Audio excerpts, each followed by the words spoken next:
racer here in the pits with Ron Capps. Man, Ron, look, ever since a chassis change in Atlanta, y'all been running very consistently, but what happened out there in round one? We just, can't take anybody lightly, and especially Dale Worsham took Worsham's car. It's a good car. It only shows up once in a while, but that's a championship running car. So we just had to go up there and try to run like we did in qualifying, and unfortunately the car got moved around a little bit and smoked the tires, and he came around me. He got the win, you're out. Hey, still fan favorite out here. Thank you for signing autographs like you're doing. Look, I got a question for you. You know motorsports pretty well because you drove a lot of different things, been around, you know the history of this sport. What do you count as the crown jewel events of NHRA drag racing? Certainly this one, but what are the other ones? Well, they used to have, I don't know if they call it the Big Four, but back in the day, you had the Nationals, obviously the U.S. Nationals in Indy. The Gator Nationals is a very historic race. The Winter Nationals, of course, kind of started everything off, and it still starts our season off. And they're upwards of 50, 60 years plus, all those races. Used to have the Spring Nationals at Columbus, which was a big one. We don't race there anymore. And of course, Englishtown at Summer Nationals. So all the big nationals were a big deal. Now, for sure, Indy's the biggest, but you got to look at races like Gainesville and the Gator Nationals and Pomona and the Winter Nationals and the World Finals. Those are probably the three big ones. Awesome. All right, so we roll into the countdown next. Your chances, man, for another championship. What do you think? Well, we obviously at Indy, you saw how the car ran, how consistent we were. 389s, we ran 3 in a row in different conditions. So I always feel great about what Ron Tobler and our team does. We won the 2016 World Championship without winning a race in the countdown, but we're consistent and went rounds and went to final rounds and put the pressure on our opponents. So we're going to try and just keep doing that, and I always feel good about winning a championship. Until you tell me that we're out of it in Pomona, we're going to fight for it. Awesome. All right, so last question I got for you here, Ron. Last time I asked you about your favorite fast food, and you said Strubby's and Lloyd's all the way back when they were open. Look, for a guy that goes over 300 miles per hour, what type of ice cream does he like? What's your favorite flavor? Well, when we do have ice cream, which isn't a whole lot, we usually go to Cold Stone, and my daughter, she knows to go pick it up for me, and it's Coffee Lovers with black cherries mixed in, and because I love coffee, and I love that coffee taste, and it's got some walnuts, some other things in it, so they should name that after me. Coffee Lovers with black cherries mixed in. So maybe you go down there and tell them you want the Ron Capps at Cold Stone and see what they say. Awesome. Ron Capps likes that coffee and cherry flavor for his ice cream. Ron, thank you, sir. Appreciate it. You got it. Did they work? We are about to find out. Bo Butner and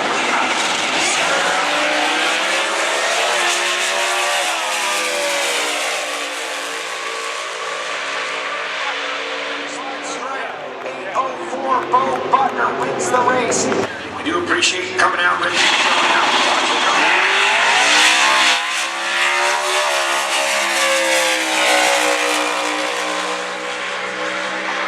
Tires off an 809 first round.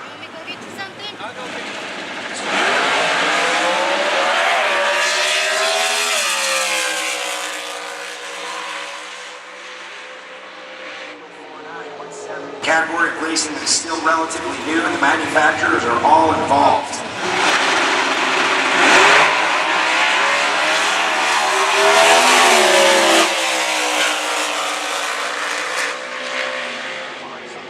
It's 807, 172. Going against Robert Falcone. Falcone's got a name on his car, which I love. The name? Yeah, it says Thunder. That's not the name. The name is Thunder. You gotta say it right. I was reading from Pleasant Valley, New York. You gotta call it Thunder.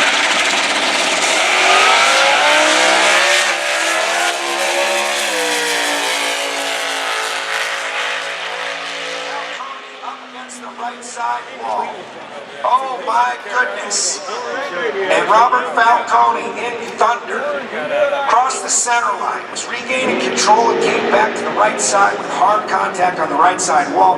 Alan Johnson had red light, and while the wind light is on the right lane, hitting the wall and crossing the center line is a worse infraction. But right now, what is most important is the safety safari is rolling, and they are going to get to Robert Falcone, and we will let you know when we know. Door coming open on Falcone's Camaro, and we've seen these showdown cars take a couple of big hits. They expanded the field here this week in 29 cars. Decided to take the track.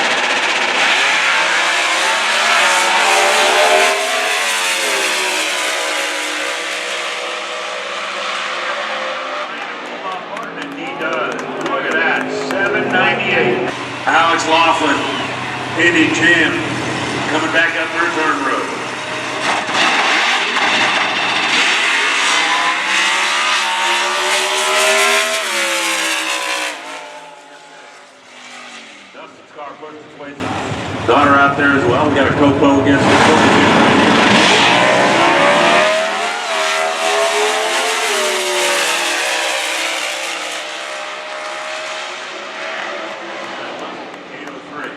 Gilman had a really good car qualifying, rolling in here as the number 3 qualifier.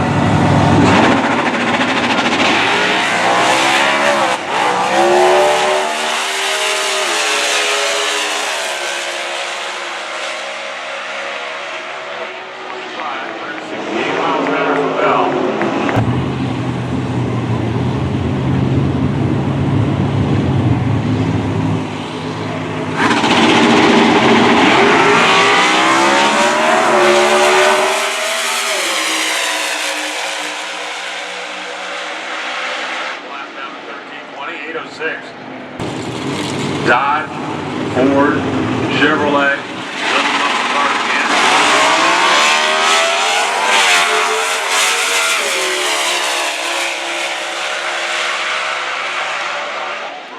And here as well, 8007. .edu, factory stock.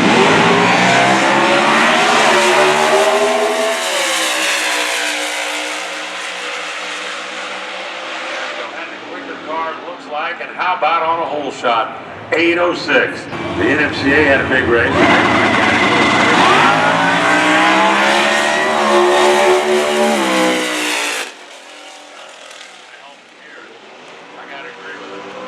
Here in the red Camaro, qualified in the number 11 spot, Bruno Massel, in the number 25 spot.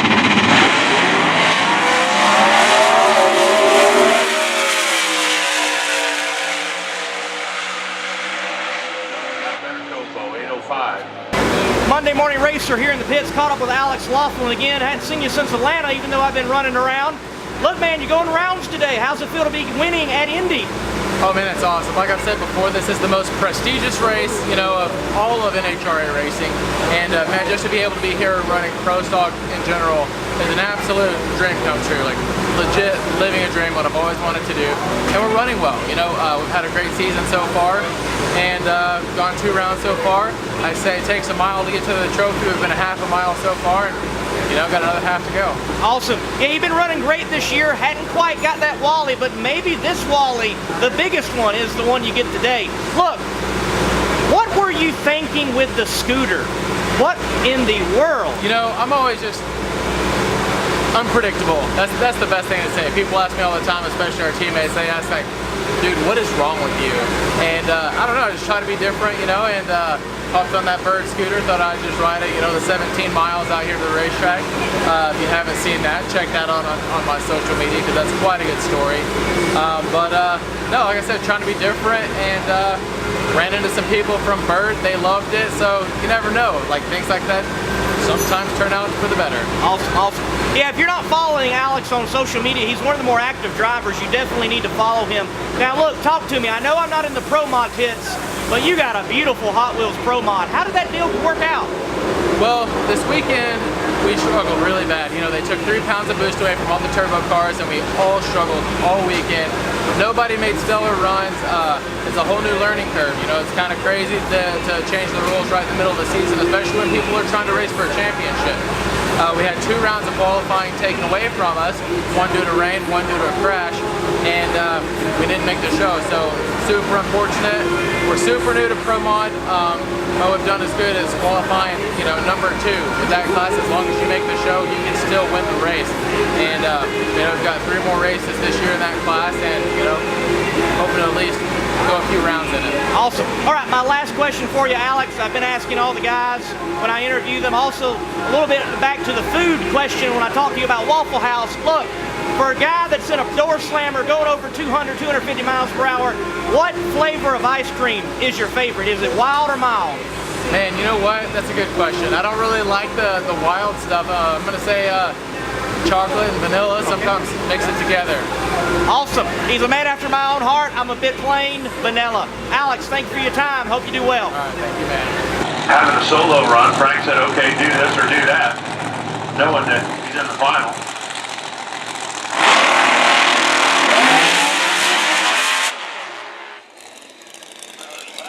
That kind of made a weird dart move for the right out there.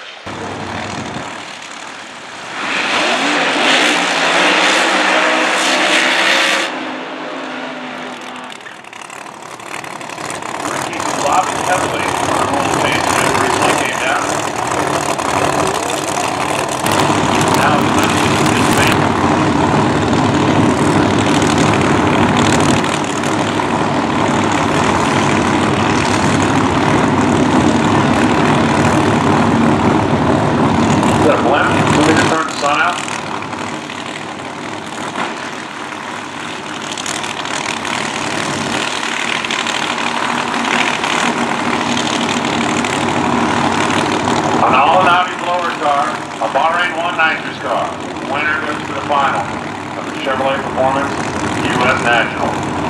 Ricky's in.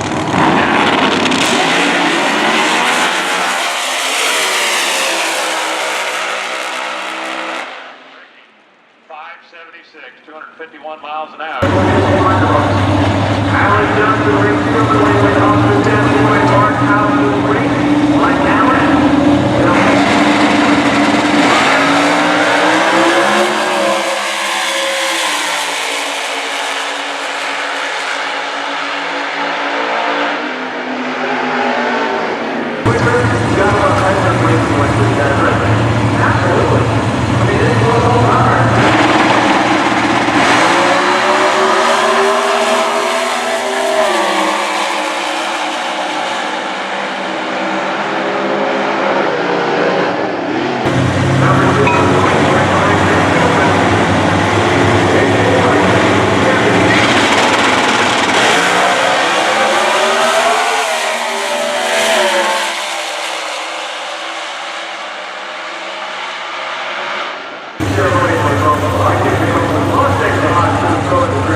Monday Morning Racer, I'm in the pits, but specifically the Cruise Petragon pit, the two-time Funny Car World Champion.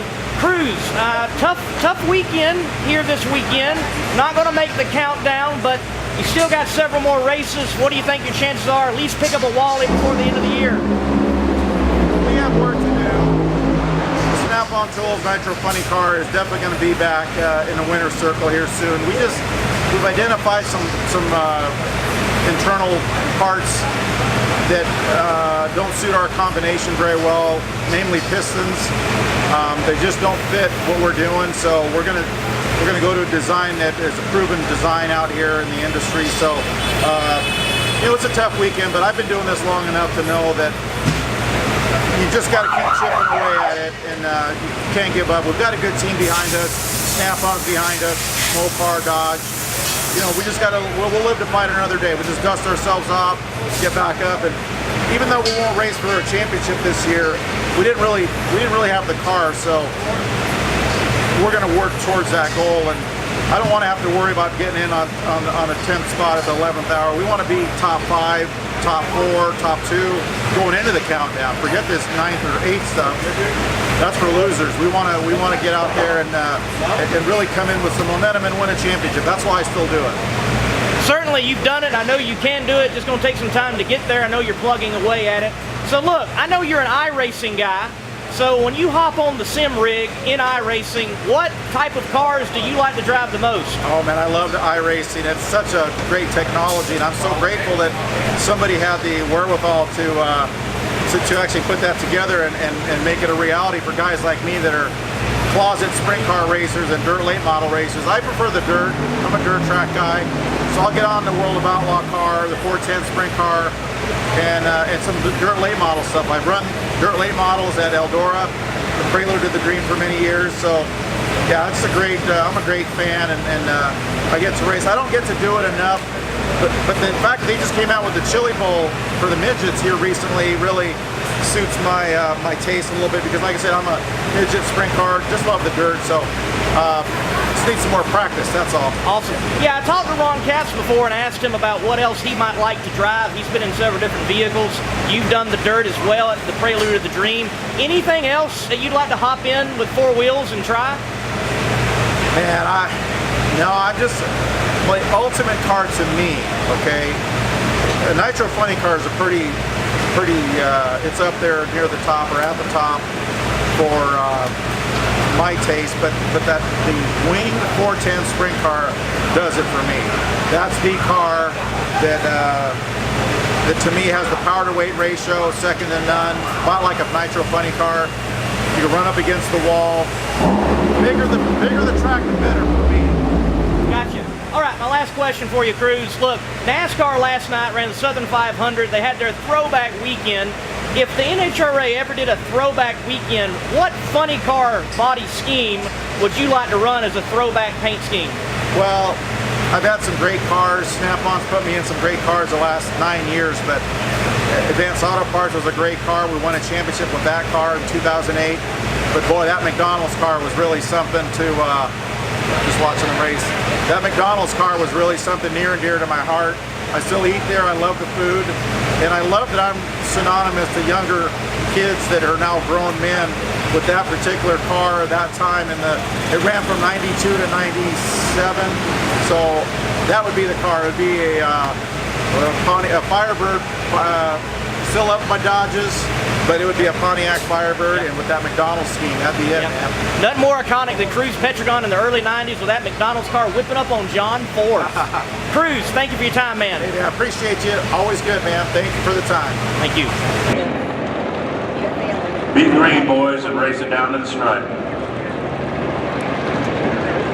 Drew's in. Jerry Ray.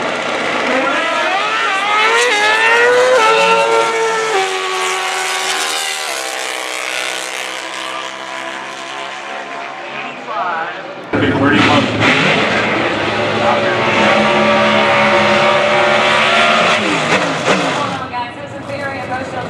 At the top, and Jerry, you came into this race not even sure if you were going to make the countdown. You're now holding the quality of the U.S. Nationals.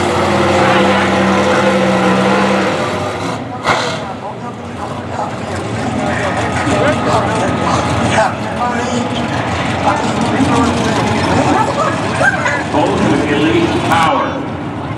Eric qualified third, Alex qualified fifth. They've never raced each other before in a final round. This is the biggest.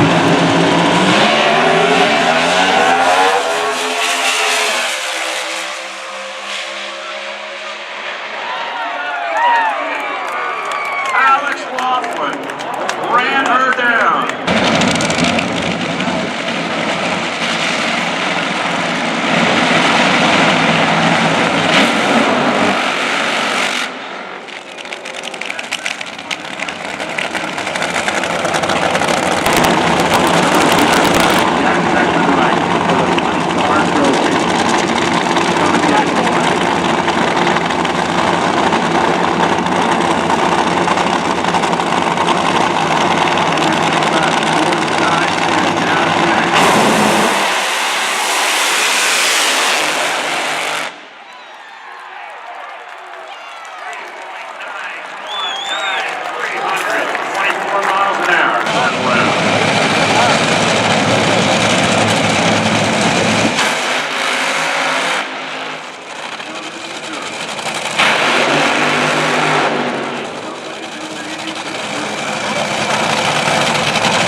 Years ago, and now Doug has won it as well. His 500th.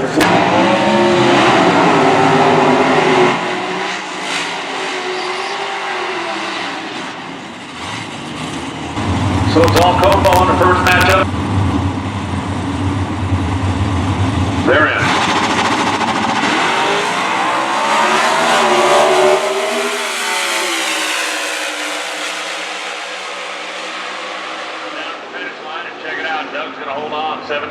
for the win, 169. Number 1 qualifier in his drag pack over there on the left side. And Archie Cohn out of Richmond, Texas, here in the co-pose. Is it a bad sign when the guy's laying on his back underneath the front end of your Cobra Jet car and you're in the next pair asking for a friend? I just crawled out of there and said fired up, so I guess if that works, it works.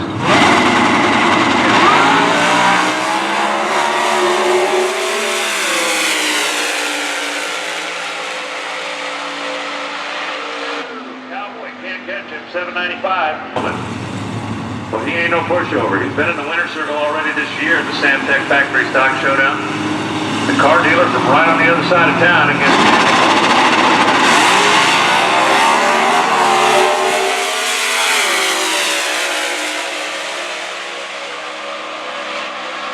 795.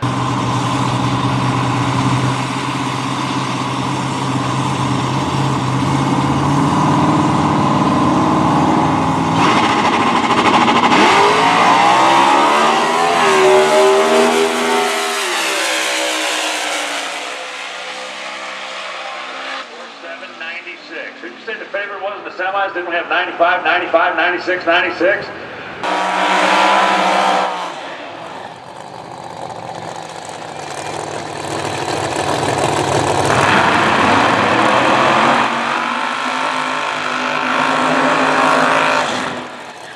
And it's the number 1 versus 2 qualifier.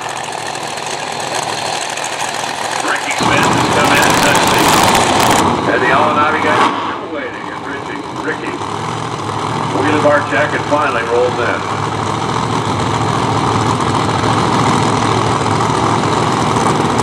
Can Castellana come up with something to offset the Nitrous Car's performance advantage? He's got one shot.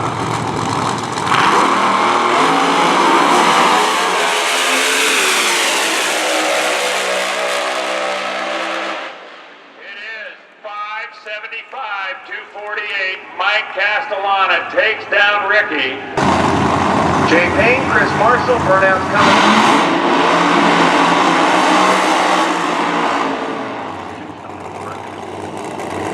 There you go. I like that. Jay number 8 in the points last year, too, by Randy Anderson. Looks like a house car.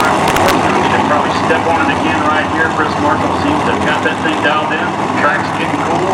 Sun's down. Track's tight. Here we go. Indy 5.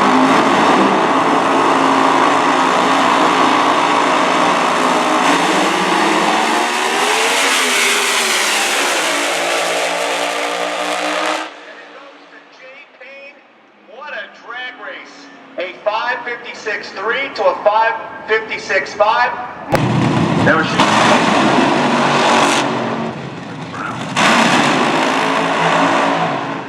7th races, she will collect full points.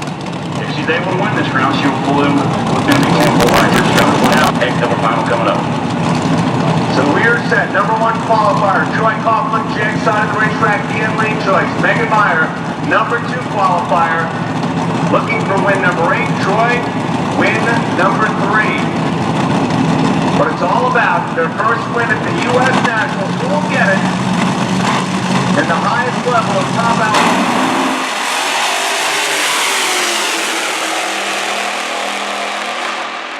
Goes 5.25 to score her 8th win, her first win at the U.S. Nationals. Here, the big go, just like his son, the Ford. Taking on the Chevy.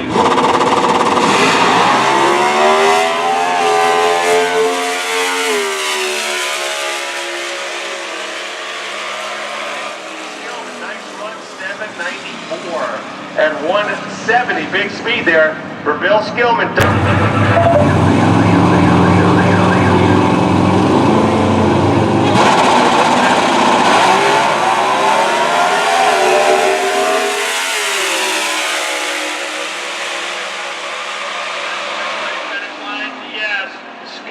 In the Ford takes home the Chevrolet Performance U.S. Nationals trophy, and he does it by 9 thousandths of a second. He left dial 613 to 610.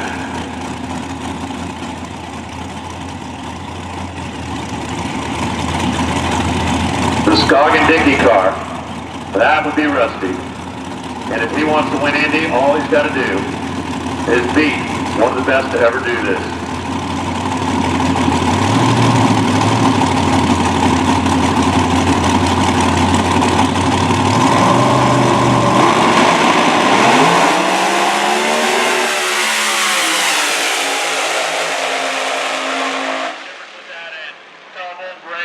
Rusty Baxter wins the U.S. Nationals. Biondo 014 taking 5 thou, and that was the wrong choice. Baxter. Good. Anyway. For the trophy at Supercomp. Lynn Ellison, former world champ. Rock Haas, multiple time division champ. Somebody gets in there.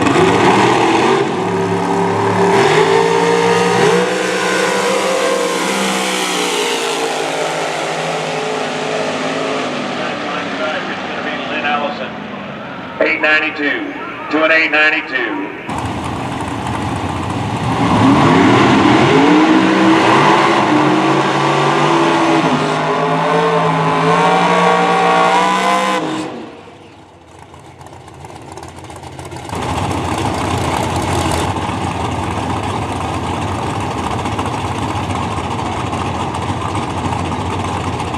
All right, boys, concentrate.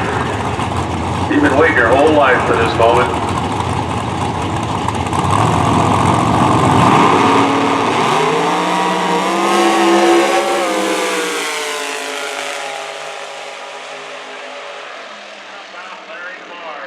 He didn't even qualify, and he's going home with a trophy. 019, taking 19, dead 2 for the win. Rediger, one above the dial at 204 miles an hour, and he comes up that much short. In qualifying, it seems like forever ago, Matt Antrobius in the red car was a little quicker. And when you're racing for class, obviously you're leaning on it, especially when it's here. But leaning on it for a class wally, and leaning on it for a U.S. Nationals wally, that's 2 different kinds of lean. Does Austin have enough, or has Antrobius also kept a little bit back just in case? Heads up, flat out, no breakout. A trophy, if you go green and get to the scoreboard before the other guy, it's as simple as that. They're ready.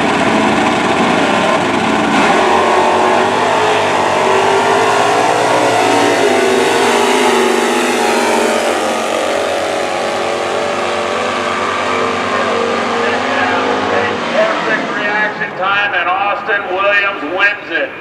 Matt goes 111 on the tree. Austin goes 0-0-0.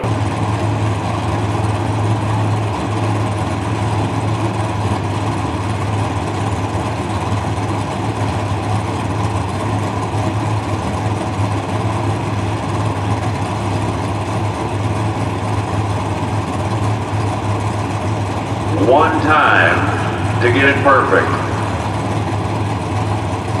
for a U.S. Nationals wally. Now would be the time.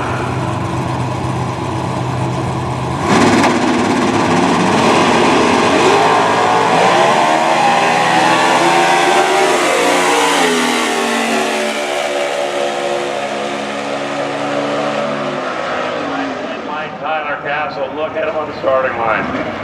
He was 085, which ain't great, but Dave Dupps was 108, which was worse. And now it's Steve Hoyt and Nathan Truman. Hoyt in the Corvette made it this far last year and got sent home disappointed. Nathan Truman in the Beretta. The trophy's going to stay right here in the Hoosier State either way.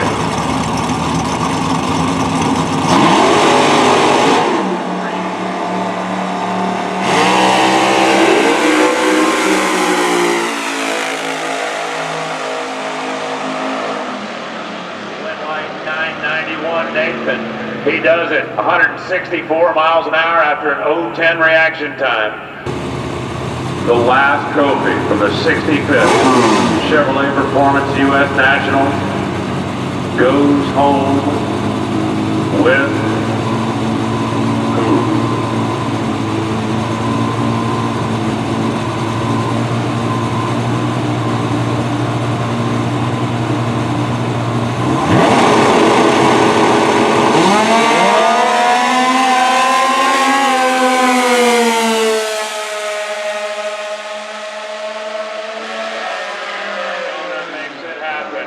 760, 174 miles an hour.